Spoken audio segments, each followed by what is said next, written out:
Take away all the glitz and glamour of the world leaders and the beautiful setting of Los Cabos, Mexico, and you're left with one stark reality.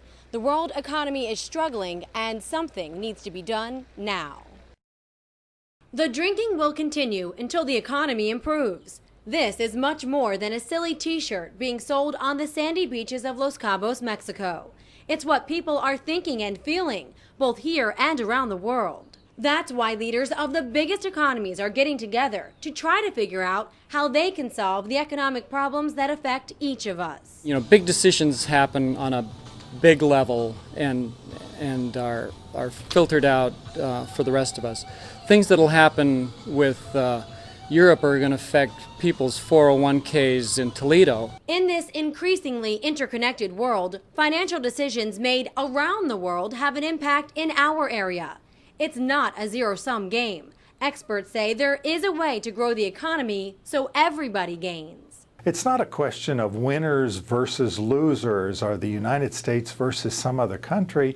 It's all about creating new marketing strategies, new job strategies, new products and services that people want to buy. It's a delicate balance, one that our lawmakers know all too well. We asked Senator Rob Portman how he thinks what's happening here at the G20 will affect you back at home.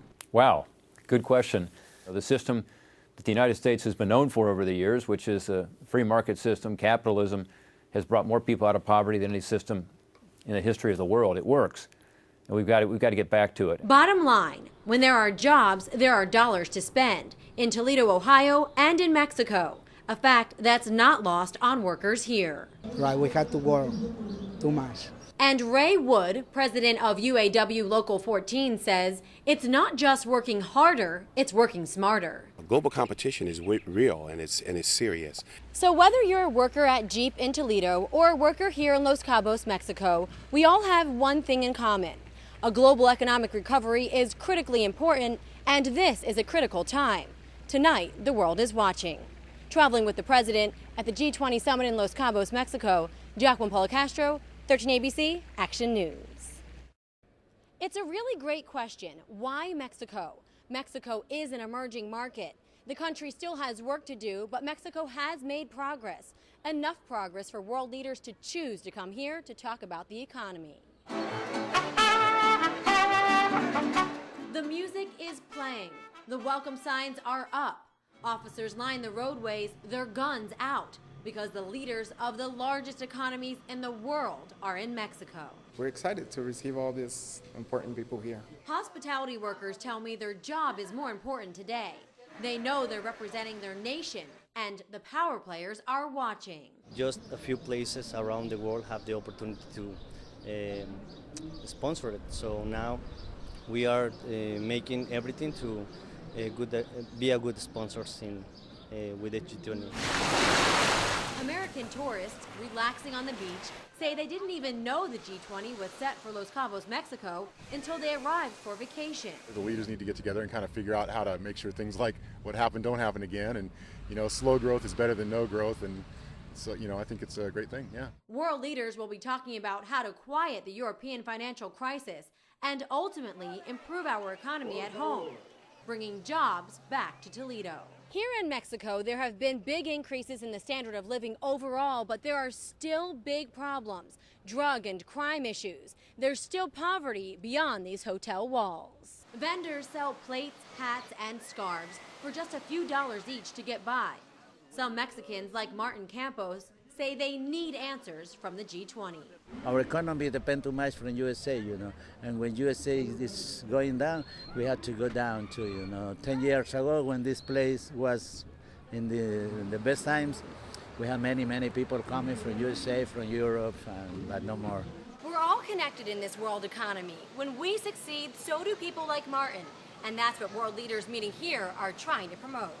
Traveling with the president at the G20 summit in Los Cabos, Mexico, Jacqueline Policastro, 13 ABC Action News. The official meetings are over. A big agenda lies ahead, but right now there's no way of telling whether world leaders have the right plan to get our economy back on track. We were there as President Obama stepped off the plane in Los Cabos, Mexico, to meet with some of the most powerful leaders in the world. Many of them have different opinions on the kinds of policies governments should undertake to improve their economies.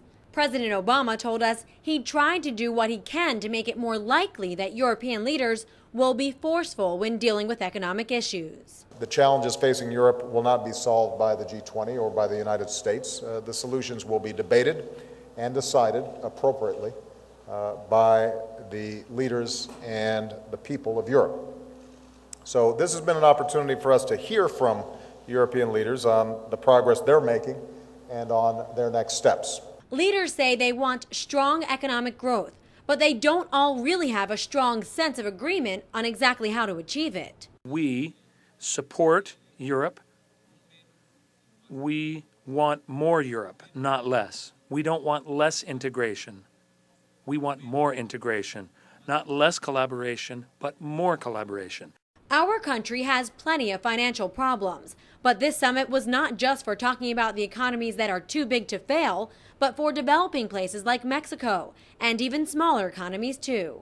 Mexico is the first Latin American country to host a G20 summit, which is another example of Mexico playing a larger role in world affairs, from the global economy to climate change to development.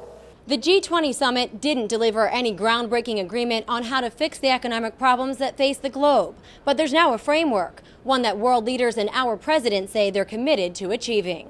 In Los Cabos, Mexico, I'm Jacqueline Policastro.